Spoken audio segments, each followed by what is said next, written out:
Hi guys, and welcome back to Callie J's Kitchen. In today's video, I'll take you guys back in the kitchen with me, and we are going to prepare some amazing brown stew sliced fish on the outside.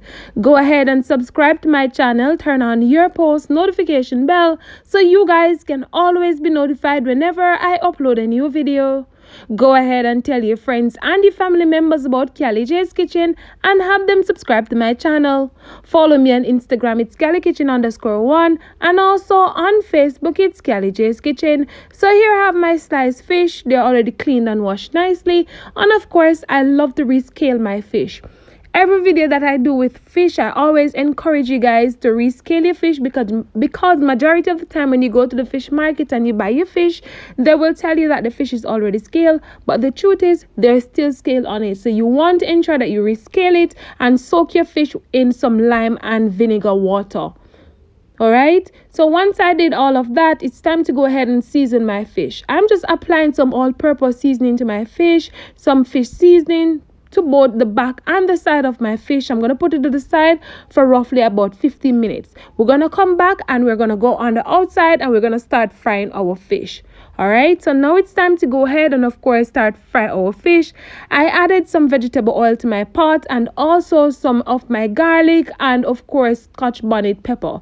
Allow that to hot before you add the fish. You don't want to add the fish if the oil is not hot. So you want to ensure that the oil is hot properly before you add the fish. Once we add the fish, we're going to allow it to cook nicely on one side and then we're going to come back and flip it over on the other side. So now we're going to flip it over on the other side because we want the other side to cook nicely as well, and you want it to be golden brown.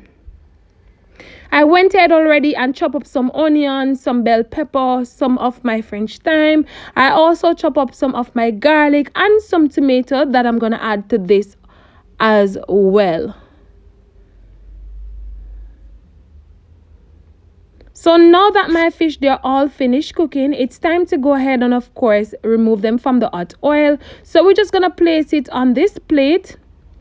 And of course, we're going to go ahead and fry the rest of the fish. So what you want to do, guys, you want to ensure that you be careful once you're going to flip your fish over on the other side, and also when you're going to remove your fish, you don't want the oil to splash and burn you. So what you want to do also, you want to ensure that you pat dry your fish properly. You don't want any water on your fish, because if there's water on your fish, it's a possibility that it's going to splash and burn you up, and you don't want that.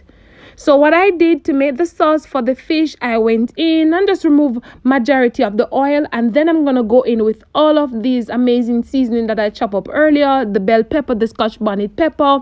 I also added some onions, some of my French thyme, and also some of my tomato, and of course some garlic. We're just going to combine this together nicely. I want mine to be crunchy and nice. I don't like it when it is soggy.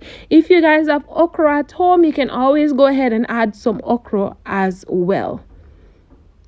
So now we're gonna go in, add some all-purpose seasoning, and if you do have fish seasoning at home, you can always go ahead and add some fish seasoning.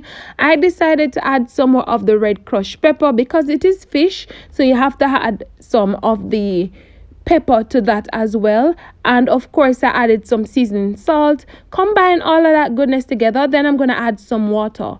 Once I add the water, I'm going to add some ketchup, and of course I'm going to add some barbecue sauce. Now if you don't want to add the barbecue sauce, you can always go ahead and leave that out. However, I like to add a little bit of barbecue sauce to mine because I like the richness and the taste of it. Once I add all of that goodness, just combine everything together nicely and allow it to come to a boil until it is thickened. Once it is thickened, we're going to come back and we're going to start adding the fish. Remember now, guys, not to allow your vegetables to cook too soft and soggy.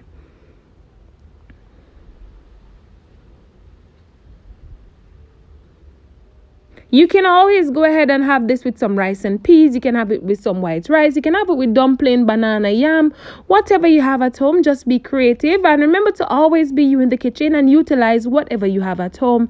This is a sauce. It's looking all lovely, rich and thick. So we're just going to take our time to take up the fish because you don't want your fish to break apart. And once you take up the fish and add it to the sauce, we're just going to pour some of the sauce all over our fish. And we want this to cook down nicely for roughly about 7 to 10 minutes. Once it's finished cooking down, I'm gonna come back and serve mine up with some rice and peas and some vegetable on the side. And of course, I'm gonna show you guys the final product, guys. Like I said earlier, remember to be creative and remember to always be you in the kitchen and just utilize whatever you have at home. You can always go ahead and make this for Saturday dinner, for Sunday dinner, whatever. Just be creative, all right? And all of these ingredients that I'm using, you can get it at your local supermarket or grocery shop. And this is the final product, guys, of my amazing brown stew sliced fish. I hope you guys enjoyed today's recipe. I hope you guys go ahead and try it out and let me know what you think. Remember to subscribe to my channel. Remember to turn on your post notification bell so you guys can always be notified whenever I upload a new video. Go ahead and tell your friends and your family members about Callie J's Kitchen, and see you guys tomorrow. Bye guys, and thank you again for watching.